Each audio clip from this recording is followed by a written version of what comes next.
It's time for a Big Blue Kickoff Live. Nobody can ever tell you that you couldn't do it, because you did. On Giants.com. You know what I saw? New York Giant Pride. And the Giants mobile app. 17-14 is the final. One touchdown, we are world champions. Believe it, and it will happen. Part of the Giants Podcast Network. Let's go out there like a bunch of crazy dogs. Have some fun. Hello, everybody, and welcome to Thursday's edition of Big Blue Kickoff Live, presented by Cadillac, the official luxury vehicle of the Giants. Jonathan Casillas, John Schmeelk, coming to you from our podcast studio, presented by Hackensack Meridian Health.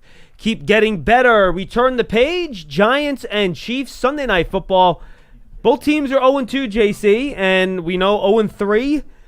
Your hopes of making any sort of run become extremely slim. That's just the historical history and stats of the National Football League. So obviously a hugely important game for both these teams. It's also the Giants' home opener. Put me in the players' mind here this week, heading into your home opener, knowing you gotta win 0-2. Yeah, this is a must-win type of game. You know, Are the players thinking that though? I mean, not really. No, that's why I asked. Not really. I never used that term as a player. You know, on this side of it, we've used it plenty of times. But I've never used that terminology as a player. Players treat every game as a must-win, right? Yeah. And that's what I going in, this is a home opener, you know, against the daunted Chiefs, right? The team that represented the AFC in the Super Bowl the last 3 years, winning 2 out of the 3. You know, this is a quality team with a really good quarterback, and offensively, you know, it is what it is. But the Giants, they got to have some type of, we got to win in front of our crowd. You know, we got to do something in front of our home stadium, you know. The Giants have not had a lot of luck here, especially in the past. But the great thing about it, this is a 2025 season. This is the first home game. So, look, they want to open it up with a bang. Why not do it against the Chiefs? Yeah, and there are a couple things about this game, and I touched on some of these with Lance at the end of the show on Tuesday. I didn't get into super detail with it. But do you want to start with the good or the bad for the Chiefs? Let's go bad first. Their offense is not the same. Yeah. They have no weapons. Travis Kelce's not what he used to be. Doesn't mean he's not an effective player still, and he doesn't still make some plays, but he's not what he used to be. We'll see if Xavier Worthing can play in this game. If he does, that'll certainly help the Chiefs. But otherwise, you're looking at Juju Smith-Schuster. You're looking at Tyquan Thornton. You're looking at Hollywood Brown. You know, these guys are all like 3s or 4s on a normal team. Not to mention the fact you have a pretty young offensive line. Look, Trey Smith's still really awesome. Creed Humphrey's obviously really awesome. But you lost Joe Thuney in the offseason. You have a second-year guard, Kingsley Suamataia, who's changed positions, and he's still coming along there. You have a rookie left tackle in Josh Simmons. You have Juwan Taylor at right tackle, who he's good for at least one or two penalties a game, lining up incorrectly or committing a hold. So Patrick Mahomes has kind of tried to put this team on his back a little bit. He's even missed some throws down the field he normally doesn't make, but he's ran the ball a lot. He's got almost 120 rushing yards, I think, this year, because he just doesn't have guys that, frankly, can get open much going on around him. I think uncharacteristic overthrows for him. You know, I've seen that on film, especially last week against the Eagles, where he did have a pocket. He was sitting in the pocket a couple times, clean pockets, and he overthrew the ball. I don't think we'll see that continuously from him. No. I think he'll make that adjustment. But who is he throwing the ball to? Like you said earlier, I think Hollywood Brown has emerged as their leading receiver. Without Rashee Rice, the run game has not been there at all. Even though they try, it just hasn't been there at all.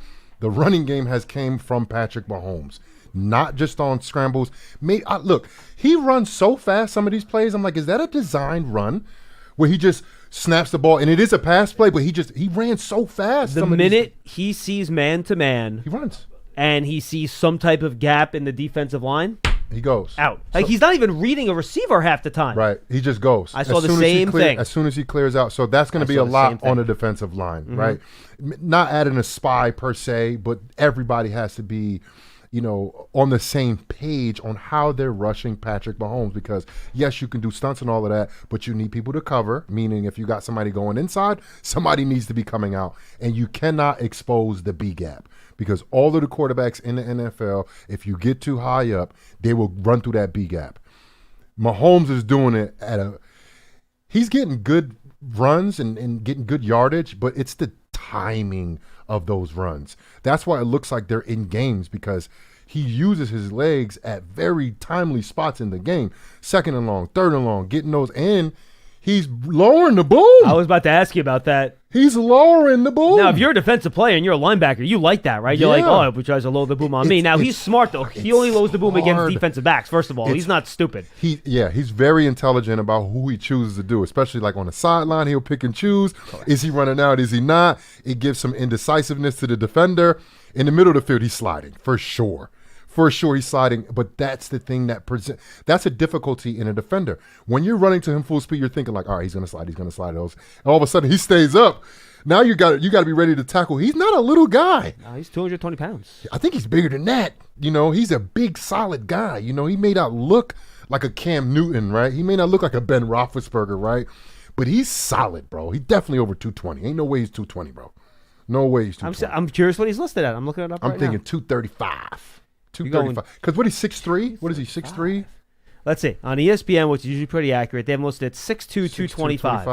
I give him 235. I give him 235. So you think they just kept his rookie weight and just packed some on, and they just haven't updated the scale yet? He's definitely a little bit more soft here on the sides. But as a quarterback, though, you take hits, so you need to have a little bit of extra cushion on you. And he's been delivering hits the last few games. All right, I'm going to play a game with you. Don't look. Okay. What do you think Patrick Mahomes weighed in at the NFL Combine when he came out of Texas Tech back in that would have been 2017? At 6'2", I give him... He listed 6'2" exactly. What do you think his weight was? 205 and 210 between that. 225. So really? they just kept the same weight. Someone hasn't stepped on a scale in a few years is my bet. Right. He's like, hey. I wish I could do that. Can I do that? Can I just not weigh myself and stay the same weight? Is that how this works? Still 180, baby. He's definitely bigger than his rookie year. I got married in 2014. Still 180. Let's go. I'm still 175. Let's do it. He's definitely bigger than that. And you can see it by how guys, they go backwards trying to tackle that guy. Yeah, look, and frankly, I don't have much else interesting to say about their offense. No.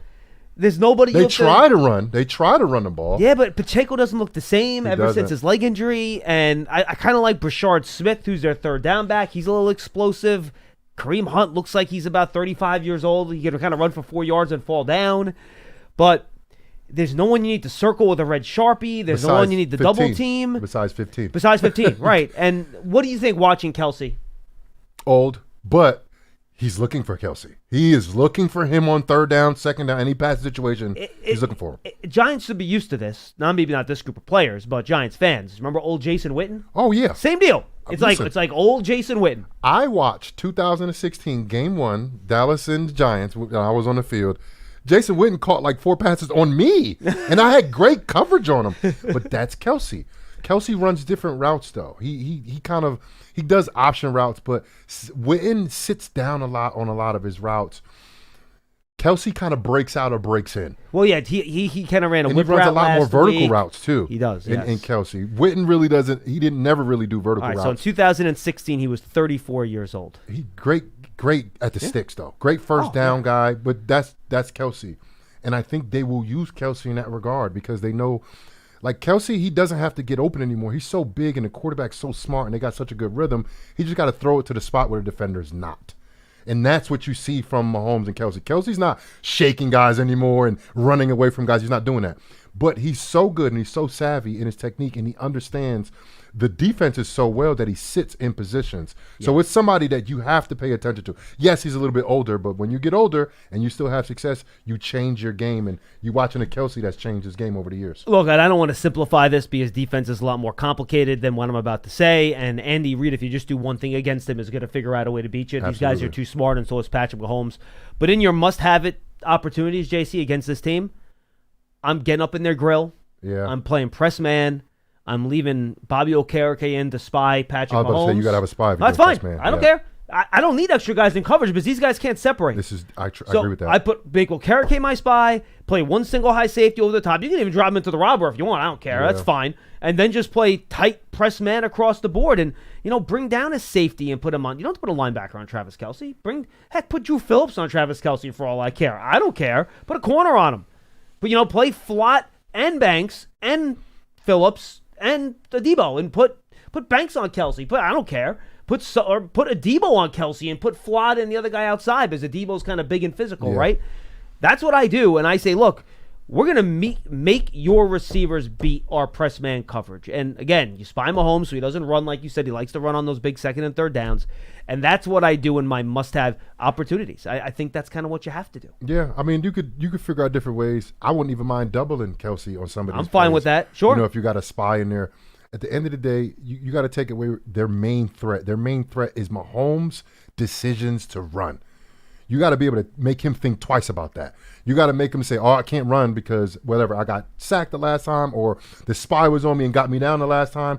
He has to think about it. The last game they played against the Eagles, he didn't think at all. He was just taking off right away. That can break a defense's back because you do so well against the run. You do so well against passes. You're getting PBUs and you're getting stops. All of a sudden, Mahomes, there's nothing open. Everybody did their job on third down, and he runs for a first down. Well, that's why guys like him and Jaden Daniels and Jalen Hurts can be so frustrating because you could do everything right, and then they just run for a first down. And it's not just the D-line either, right? Correct. It's a collaborative effort. When you have a guy like that, because you talk about circling guys, you're circling one guy on this offense, and you're circling him over and over and over again because he's that phenomenal. Yes, they're not as explosive as they used to be. He doesn't have the weapons, but he's still Patrick Mahomes. Maybe a little inaccurate. He'll figure that out, I think, soon. He's good enough to figure that out. Well, knowing the Giants' luck, it'll be this week. Hope not. Fingers crossed. Defensively, though, it takes 11 guys when you have a guy like that. Good coverage on the outside. Everybody's in their responsibilities. The Giants, I think, again, 2 weeks in a row, a little bit slow to line up defensively. Right, and that's going to cause them to be a little late to certain things. Not good stuff. They got to have more of a sense of urgency before the ball is snapped. So pre-snap stuff that I'm seeing in Schmeelk that I didn't really correct, that hurt them 2 weeks in a row defensively. All right, let's flip it to the other side. And while the Chiefs' defense is the stronger of the two units, their defense hasn't been great this year either. I'll give some advanced stats just so people can have a basic idea. These are overarching stats. EPA allowed per play, that's expected points allowed, which is kind of a efficiency scoring metric, 27th in the league. Success rate, 31st in the league. So they haven't given them a ton of points, but down to down, the defense has not been great. But the number I want to highlight here, and this is what I kind of talked a little bit about with Lance on Tuesday, so I don't want to repeat myself a ton. They lead the NFL in blitz rate. They've blitzed on 48.5% of dropbacks, which is an astronomical number. But they only have the 20th highest pressure rate at 32%. So that's a bad ratio. If you blitz that much, you want to have a higher pressure rate. With that said, and you've heard me say this, and I know the fans have a million times already too, and I hate to sound repetitive, but it's important. Russell Wilson is a different quarterback when he's clean versus when he's pressured. Yeah. When he was pressured last year on early downs, he was bottom 3 quarterback in the league. When he was not pressured on early downs last year, he was a top 10 quarterback in the league. Like what he looked like last week. Correct. Mm-hmm. What did the Cowboys not do at all last week? Blitz. Not at all. Mm-hmm. And when they got pressure, it was late pressure. It wasn't early pressure.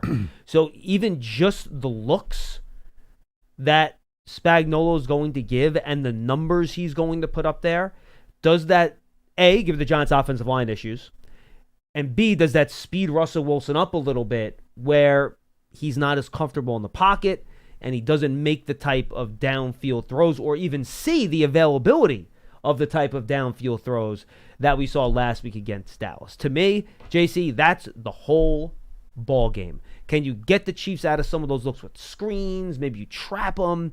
Can you do something to mitigate the impact of all those blitzes and pressure? Because in the past, Russell Wilson has not handled those great. Yeah, and the reason why Spags is always considered one of the greatest defensive coordinators ever of all time, is like you said, he's blitzing more now, like from everybody in the league, but it's when he decides to do those blitzes, right? I played for Spags for 4 years. He has a play called Storm. It's the gotta have it blitz. That's the all-out blitz, Schmeelk, that I know you've seen on film at least 5 times. It's a great name for a blitz. It's at least 5 Storm? times.